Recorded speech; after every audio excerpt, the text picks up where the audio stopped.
حي على الفلاح.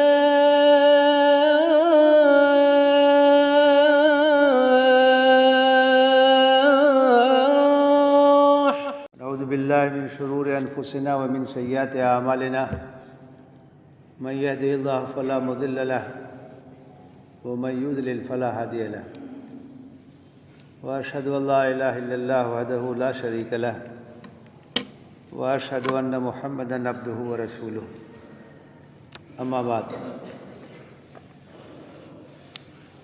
محترم حضرات، اس وقت کی گفتگو کا موضوع ہے جماعت اسلامی ہند کے 75 سال.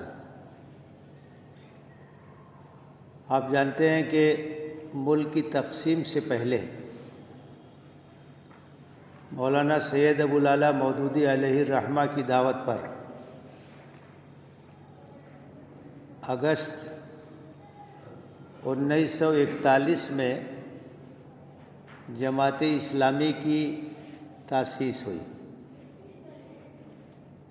مولانا نے اس سے پہلے ایک طویل مدت تک اپنے رسالہ ترجمان القرآن کے ذریعے سے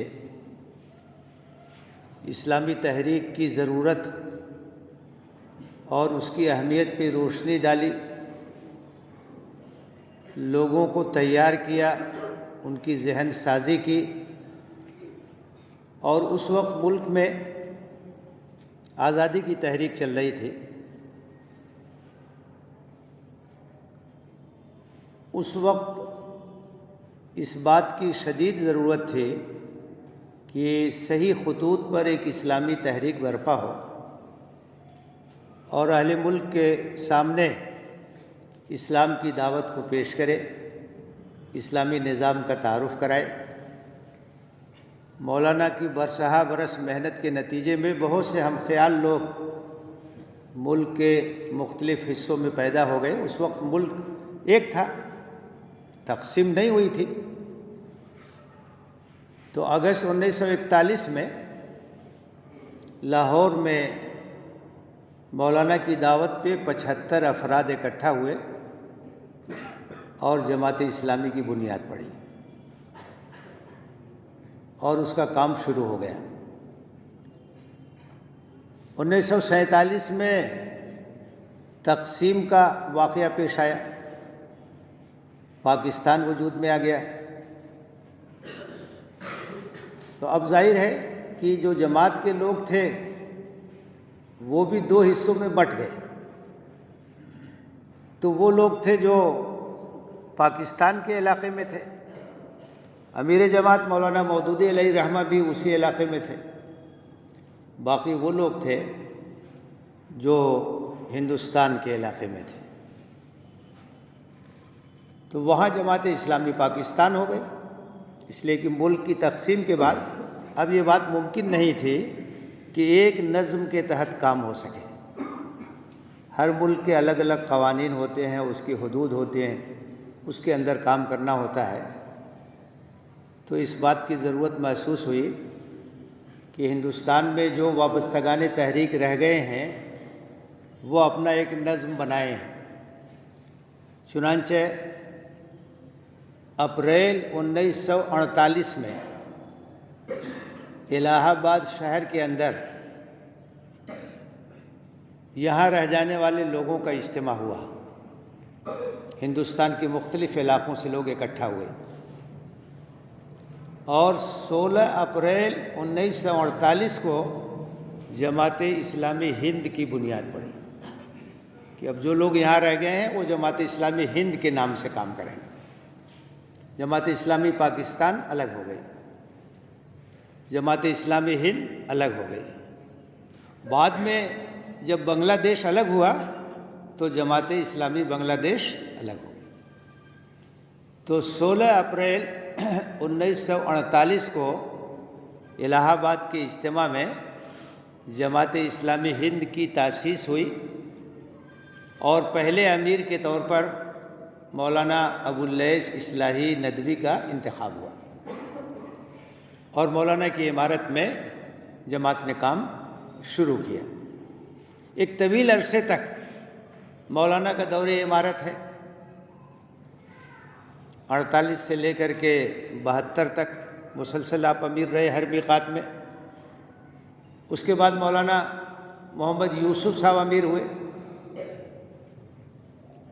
اس کے بعد پھر مولانا ابواللیث اصلاحی ندوی نے امارت کی ذمہ داری سنبھالی، پھر مولانا سراج الحسن صاحب امیر جماعت ہوئے ہندوستان کے، اس کے بعد ڈاکٹر عبدالحق انصاری صاحب امیر جماعت ہوئے، اس کے بعد مولانا سید جلال الدین عمری علیہ رحمہ امیر جماعت کی حیثیت سے ذمہ داری انہوں نے سنبھالی، اور اس وقت انجینئر سعادت اللہ حسینی صاحب امیر جماعت اسلامی ہند۔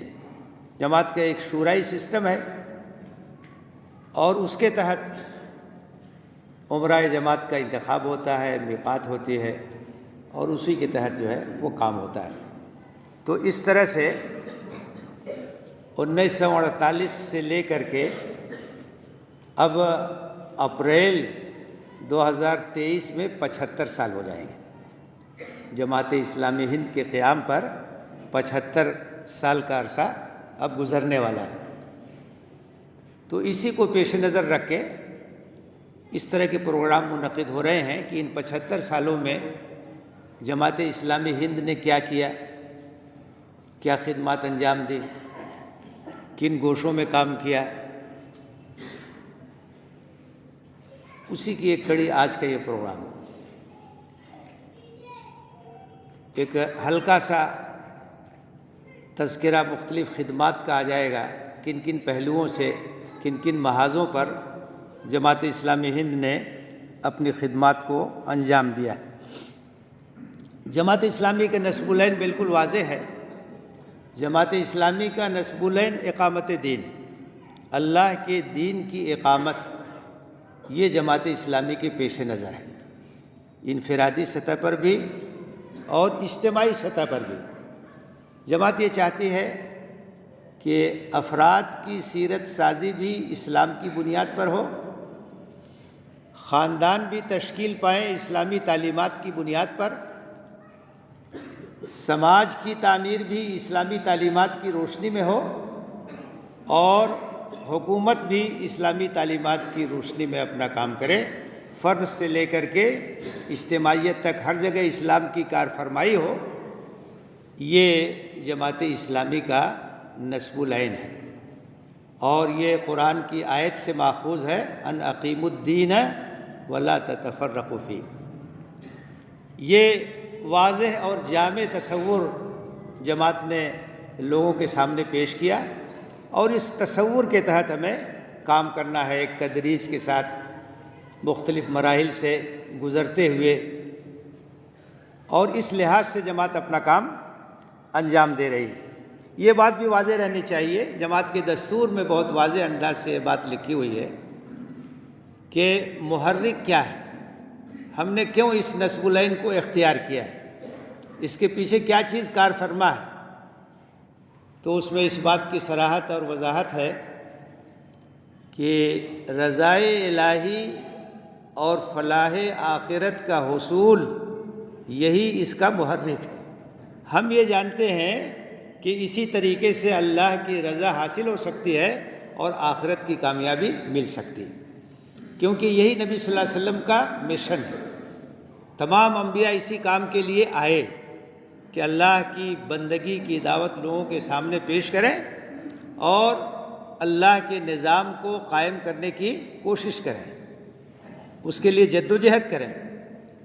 اور یہ ایک فطری بات ہے کہ جس نظام کی حقانیت پر لوگوں کو یقین ہوتا ہے، اس کو قائم کرنے کی وہ جدوجہد کرتے ہیں، چاہتے ہیں کہ وہ غالب ہو جائے۔ اب ایک نظام ہے اشتراکیت کا نظام، کمیونزم کا نظام، جو لوگ اس کو صحیح سمجھتے ہیں اس کو قائم کرنے کے لیے جدوجہد کرتے ہیں، قربانیاں دیتے ہیں، کوشش کرتے ہیں۔ ایک نظام ہے سرمایہ داری کا نظام، جو لوگ اس کو صحیح سمجھتے ہیں اس کے لیے قربانی دیتے ہیں، اس کے لیے کوشش کرتے ہیں۔ ہندوتو کے لیے بھی لوگ کوشش کر رہے ہیں جو اس کو صحیح سمجھتے ہیں۔ تو جس نظام پر جس کا یقین ہوتا ہے اس کو قائم کرنے کے لیے وہ کوشش کرتا ہے۔ مسلمانوں کا ایمان اور یقین اس بات پر ہے کہ اسلام یہ دین برحق ہے اور یہ تمام انسانوں کی دنیاوی اور اخروی فلاح کا ضامن ہے، اور اسی میں اللہ کی رضا ہے۔ اس لیے مسلمانوں کی یہ ڈیوٹی ہے کہ وہ اسلام کو قائم کرنے کی جدوجہد کریں، اس کے لیے کوشش کریں۔ یہ بالکل سے نیچرل اور فطری بات ہے، اور یہ سب کے ساتھ ہے۔ اللہ کے نزدیک پسندیدہ دین دین اسلام ہے، ان الدین عند اللہ الاسلام، اور اسلام ایک مکمل نظام ہے، سب کچھ اس کے اندر ہے۔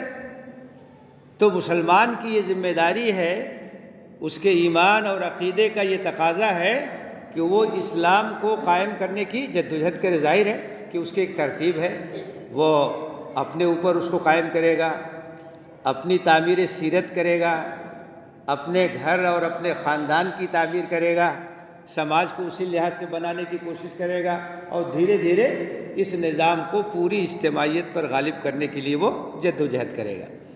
تو یہ نصب العین ہے اور یہ محرک ہے جس کے لیے جماعت کام کر رہی ہے۔ جماعت کی اپنی ترجیحات ہیں، کن چیزوں پہ زیادہ فوکس کرتی ہے، زیادہ توجہ دیتی ہے۔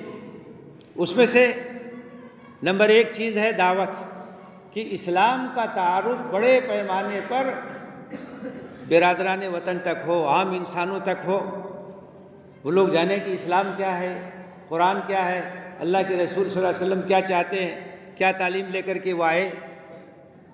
تو دعوت کا کام، غیر مسلم تک اسلام کو پہنچانے کا کام، یہ جماعت کی ترجیحات میں ہے، اور جماعت بڑے پیمانے پر اس کو انجام دیتی ہے۔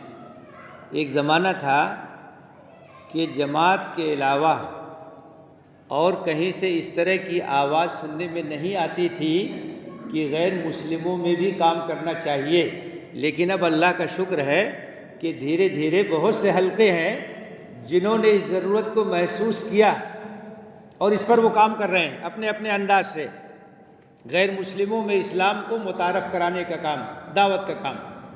تو ترجیحات میں ایک کام ہے دعوت کا۔ دوسرا کام جماعت اسلامی ہند کی ترجیحات میں ہے وہ اسلامی معاشرہ قائم کرنے کا کام، کہ مسلمانوں کی اصلاح ہو، مسلمانوں کے اندر دینی بیداری پیدا ہو، ان کے اندر جو کمزوریاں ان کو دور کیا جائے، اور ہمارا سماج اسلامی تعلیمات کا نمونہ بن جائے، اس لیے کہ لوگ جب دیکھیں گے تو اس سے متاثر ہوں گے۔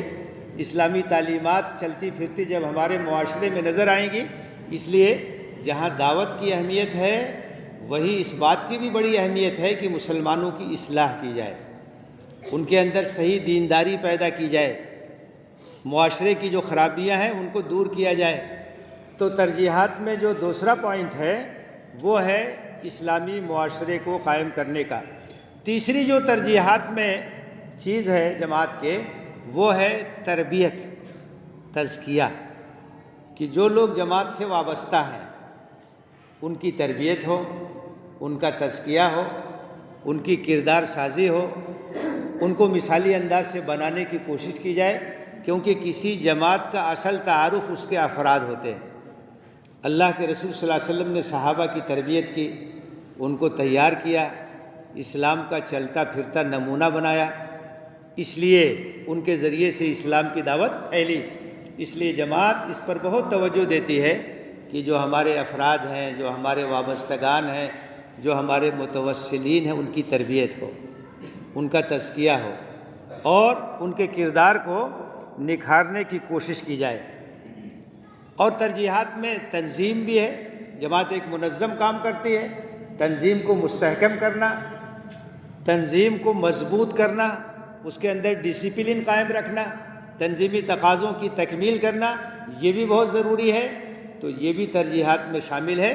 اور ترجیحات میں ایک چیز یہ بھی ہے کہ انسانوں کی خدمت کی جائے، بڑے پیمانے پر انسانیت کی خدمت کی جائے، کیونکہ خدمت خلق یہ ایک بہت بڑی عبادت ہے اور اسلام میں اس کی غیر معمولی اہمیت ہے۔ تو جماعت کی ترجیحات میں خدمت خلق کا کام بھی ہے۔ تو یہ 4-5 چیزیں ہیں جن پر ترجیحی طور سے جماعت توجہ دیتی ہے۔ اب ان 75 سالوں میں بہت ساری خدمات جماعت اسلامی ہند نے انجام دی. میں ان میں سے چند کا تذکرہ مختصراً آپ کے سامنے کرتا ہوں، اس لیے کہ بہت تفصیل کے ساتھ تعارف کا موقع نہیں ہے. پہلی چیز، ملک جب تقسیم ہوا تو تقسیم کے بعد حالات بہت نازک تھے اور فسادات کا بھی سلسلہ شروع ہو گیا، نقل مکانی کا سلسلہ شروع ہو گیا. تو ان نازک حالات میں اس بات کی ضرورت تھی کہ گھبرائے ہوئے مسلمانوں کا عزم اور حوصلہ برقرار رکھا جائے، ان کو ہمت دی جائے، ان کو حوصلہ دیا جائے، ان کا ساتھ دیا جائے. جماعت نے بڑے پیمانے پر یہ کام کیا اور ان حالات میں مسلمانوں کو عزم اور حوصلہ دیا، ان کو سہارا دیا، ان کی ڈھارس بندھائی اور یہ کہا کہ ایک مومن حالات سے گھبراتا نہیں ہے بلکہ اللہ کے بھروسے وہ حالات کا مقابلہ کرتا ہے. یہ اس وقت ایک بہت بڑی خدمت تھی جو جماعت نے انجام دی. دوسرا جو کام تھا کہ جو فرقہ پرستانہ رجحانات تھے اور جس طریقے سے منافرت پھیلائی جا رہی تھی اور اس کے نتیجے میں فسادات وغیرہ رونما ہو رہے تھے، فرقہ پرستی کا مقابلہ کیا اور اس کے عواقب اور اس کے نتائج سے آگاہ کیا اور ملک کے لوگوں کو سمجھایا کہ اگر یہاں فرقہ وارانہ منافرت ہوگی تو ملک کمزور ہوگا، آپس کے تعلقات خراب ہوں گے، سماج کا تانا بانا بگڑ جائے گا اور ملک کمزور ہوگا. فرقہ پرستی کس طریقے سے نقصان پہنچائے گی، اس کے مضر اثرات کو جماعت نے واضح کیا.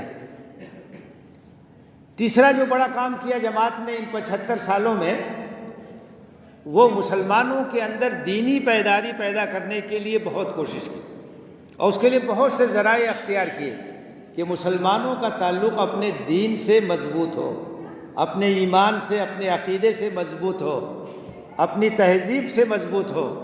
تو ان کے اندر دینی بیداری پیدا کرنا، ان کے سماج کی اصلاح کرنا، اللہ سے ان کے تعلق کو مضبوط اور استوار کرنے کی کوشش کرنا، یہ بڑے پیمانے پر جماعت نے اس خدمت کو انجام دیا. ایک اور بڑا کام یہ کیا جماعت نے کہ آپ آزادی کی تحریک اور اس کے بعد کے حالات کو دیکھیں گے تو یہ محسوس ہوگا کہ جو تعلیم یافتہ طبقہ تھا خود مسلمانوں کے اندر، وہ اس وقت کی تحریکوں سے، نظریات سے، افکار سے متاثر تھا. پڑھے لکھے لوگ کمیونزم کی طرف جا رہے تھے، اشتراکیت کی طرف جا رہے تھے، یا مغربی تہذیب سے مرعوب تھے اور مغربی تہذیب کے دلدادہ ہوئے جا رہے تھے. ایسے طبقے میں جن کو دانشور کہا جاتا ہے، انٹلیکچوئل کہا جاتا ہے، جو پڑھے لکھے لوگ ہیں، ایسے لوگوں کے اندر اسلام سے محبت جماعت کے لوگوں نے پیدا کی اور ان کو اسلام کی خدمت کے لیے آمادہ کیا، ان کے اندر اعتماد پیدا کیا. وہ الحاد کی طرف جا رہے تھے. یونیورسٹیوں میں پڑھانے والے پروفیسر، لیکچرر، مصنفین، دانشور، ان لوگوں کے اندر اسلام کے تعلق سے اعتماد پیدا کیا اور تحریک کے لیے ان کی خدمات حاصل کی اور مغربی تہذیب کی گود میں یا اشتراکیت کی گود میں جانے سے ان کو بچایا. یہ ایک بہت بڑا کام ہے اور بہت بڑی خدمت ہے جو جماعت نے انجام دی. جماعت کے لٹریچر کے ذریعے سے، طاقتور، مضبوط، اس کے ذریعے سے ان کو اس دلدل سے جماعت نے بچایا. ایک اور کام جو کیا جماعت نے کہ بہت ہی ٹھوس اور بہت ہی مضبوط اور بہت ہی مدلل لٹریچر تیار کیا اسلام کے تعلق سے، اسلامی نظام کے تعلق سے. جب ہم بات کرتے ہیں کہ اسلام ایک مکمل نظام ہے تو ہمیں ثابت کرنا پڑے گا کہ اسلام کا معاشی نظام کیا ہے، اسلام کا سیاسی نظام کیا ہے، اسلام کا معاشرتی نظام کیا ہے، اسلام کا آئلی نظام کیا ہے، اسلام کا اخلاقی نظام کیا ہے۔ جماعت نے اس چیلنج کو قبول کیا اور ایک انتہائی مضبوط، مستحکم اور بڑا وزنی لٹریچر تیار کیا اور مختلف زبانوں میں تیار کیا۔ اردو میں بھی ہے، ہندی میں بھی ہے، انگریزی میں بھی، علاقائی زبانوں میں بھی۔ تو یہ ایک مضبوط لٹریچر جماعت نے فراہم کیا۔ اس کے ساتھ ایک بڑا کام یہ ہے کہ مسلمانوں کے اندر دعوتی شعور پیدا کیا جماعت اسلامی ہند نے، اور انہیں یہ سمجھایا کہ ہم ایک دعوتی امت ہیں، ہمارے پاس ایک پیغام ہے، ہمارے پاس ایک امانت ہے، ہمیں لوگوں تک پہنچانا ہے۔ کنتم خیر امت اخرجت للناس کی تصویر بننا ہے۔ صرف اپنے میں ہمیں نہیں جینا ہے، بلکہ ہمیں لوگوں کے لیے جینا ہے۔ دعوتی مزاج پیدا کیا کہ تمہارا کام کیا ہے، انبیائی مشن کے تم پاسدار ہو، اور تمہیں اس پیغام کو اللہ کے بندوں تک پہنچانا ہے۔ دعوتی شعور کی بیداری، دعوتی شعور کی آبیاری، یہ کام جماعت نے انجام دیا اور مختلف زبانوں میں دعوتی لٹریچر تیار کیا۔ ہندوستان کے اندر جتنی زبانیں بولی جاتی ہیں، زندہ مختلف ریاستوں کی الگ الگ زبانیں، شمال سے لے کر کے جنوب تک، تمام زبانوں میں دعوتی لٹریچر تیار کیا، اسلام کا تعارف کرانے والی کتابیں تیار کیا، قرآن مجید کے تراجم ہوئے، سیرت پر کتابیں لکھی گئیں۔ کسی بھی زبان میں آپ کو لٹریچر کی ضرورت ہو، یہ ایک بہت بڑا کام ہے جو جماعت کے لوگوں نے انجام دیا ہے کہ ان زبانوں میں دعوتی کتابیں ہمارے پاس موجود ہیں، دعوتی لٹریچر ہمارے پاس موجود ہیں، دعوتی فولڈر اور کتابچے ہمارے پاس موجود ہیں۔ ہم برادران وطن میں اسلام کا تعارف آسانی کے کرا سکتے ہیں۔ ایک اور بڑا کام جو جماعت نے انجام دیا وہ خدمت خلق کا کام۔ آپ جانتے ہیں کہ کبھی آسمانی مصیبتیں آ جاتی ہیں، کبھی زمینی آفات آ جاتی ہیں، کبھی فسادات ہو جاتے ہیں، بہت سے لوگ بے گھر ہو جاتے ہیں اور بہت سے لوگوں کے لیے مسائل پیدا ہو جاتے ہیں۔ جماعت نے ریلیف کا جو کام کیا ہے ہندوستان کے اندر آزادی کے بعد، وہ اپنی ایک تاریخ رکھتا ہے اور دوسرے لوگ بھی اس کا اعتراف کرتے ہیں۔ بڑے بڑے کام ریلیف کی جماعت اسلامی نے انجام دیے، لوگوں کے لیے بعض آباد کاری کا کام، ان کے مسائل کو حل کرنے کا کام، ان کو برسر روزگار کرنے کا کام۔ تو خدمت خلق کا کام ایسا ہے جو بہت ہی منظم انداز سے جماعت نے ملک کے کونے کونے میں انجام دیا، اور بلا تفریق مذہب و ملت، جو بھی متاثر ہے اس کی مدد کی، وہ ہندو ہے مسلمان ہے، اس سے کوئی بحث نہیں۔ انسانوں کی خدمت، انسانیت کی خدمت، اس بنیاد پر جماعت نے اپنے کام کو انجام دیا ہے۔ تعلیم کے میدان میں بھی جماعت نے بڑا کام کیا ہے۔ جماعت اسلامی ہند نے مسلمانوں کی تعلیم کے لیے نصاب بھی بنایا، درسی کتابیں بھی تیار کی، اساتذہ کی ٹریننگ کا بھی انتظام کیا، ادارے بھی قائم کیے، سوسائٹیاں بھی قائم کی، اور مسلمانوں کو اس پر آمادہ بھی کیا کہ تعلیم کا محاذ بڑا اہم محاذ ہے، اور اس پر اگر توجہ نہیں دی جائے گی تو ہم پیچھے رہ جائیں گے۔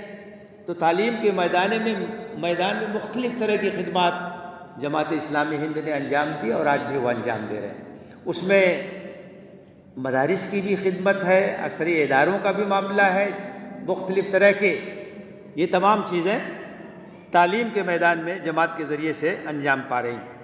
معاشی استحکام کی کوشش بھی کی کہ مسلمانوں کو معاشی لحاظ سے کیسے مستحکم کیا جائے، مضبوط کیا جائے، اور بلا سودی اسکیمیں کس طریقے سے چلائی جائیں۔ ہم جب کہتے ہیں کہ سود جو ہے حرام ہے، بلا سودی اسکیم کیسے چل سکتی ہے، اس کا تعارف بھی کرایا اور عملاً اس کے لیے ادارے بھی قائم کیے۔ اسی کے ساتھ ساتھ جماعت نے ایک بڑی خدمت یہ بھی انجام دی کہ جب حالات بہت ہی نازک ہوتے ہیں اور بڑی پریشانیاں ہوتی ہیں، تو اس وقت اس بات کا اندیشہ ہوتا ہے، امکانات ہوتے ہیں کہ انتہا پسندانہ خیالات پروان چڑھائیں۔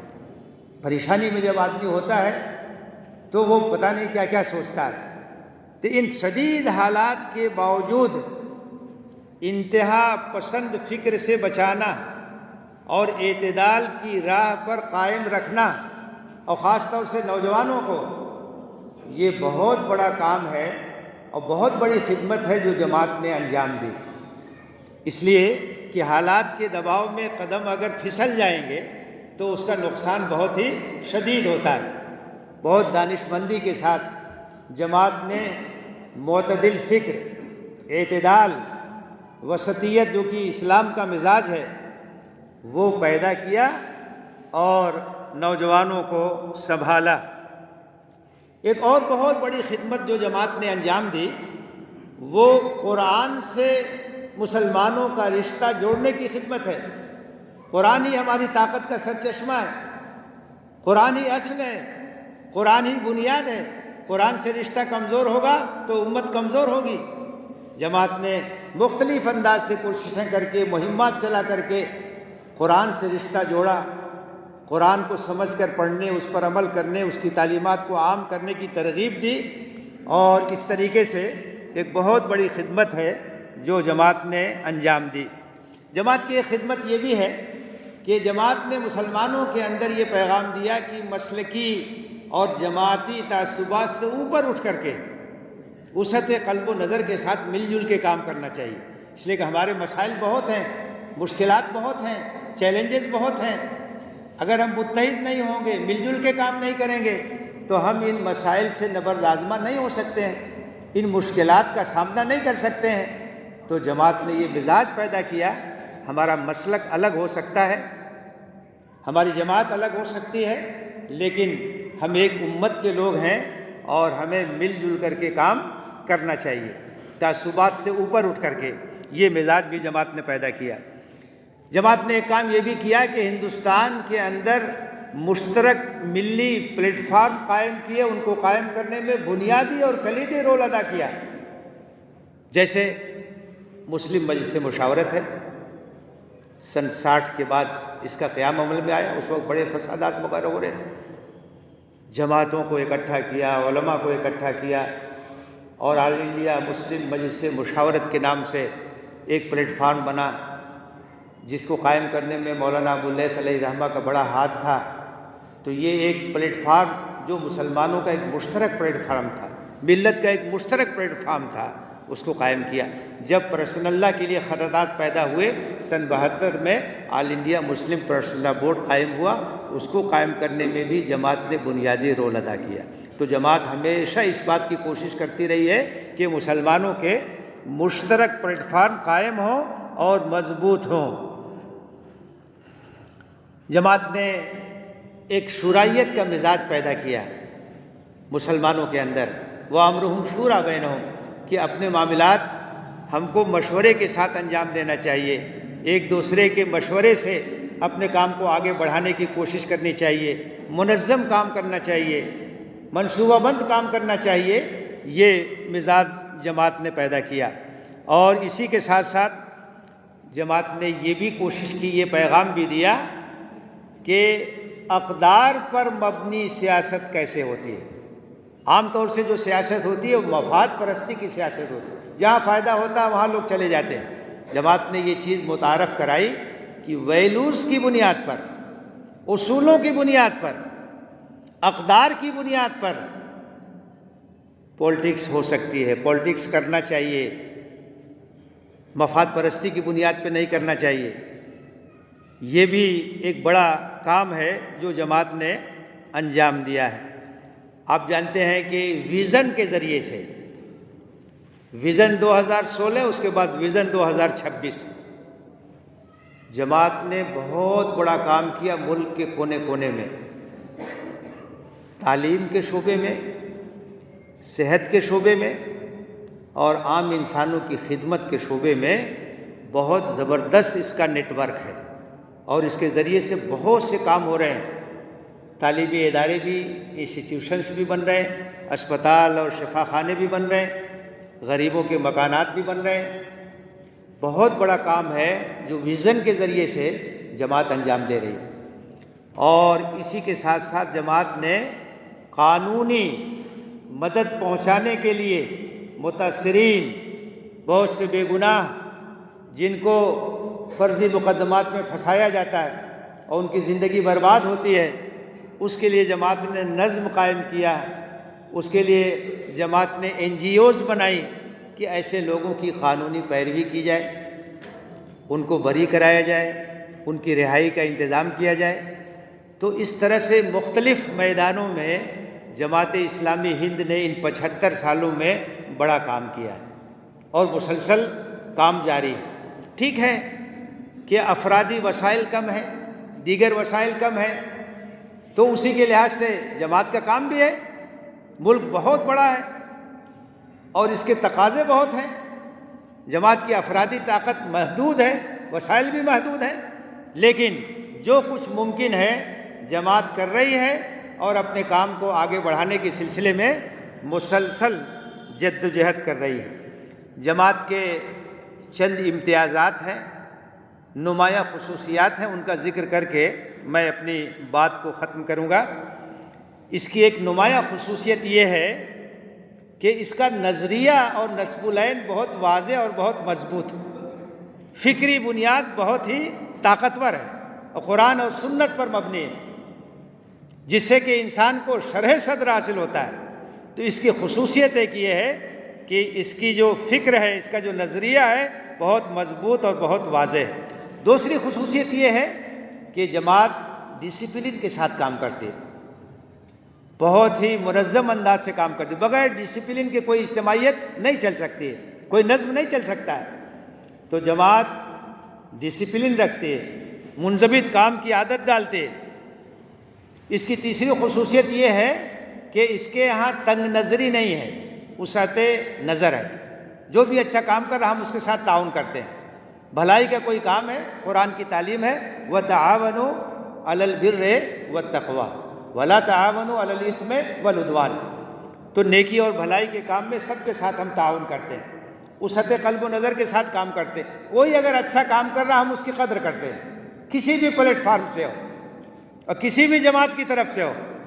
اچھا کوئی کام ہے تو ہم اس کی قدر کرتے ہیں، اس کو مانتے ہیں، اس کو تسلیم کرتے ہیں۔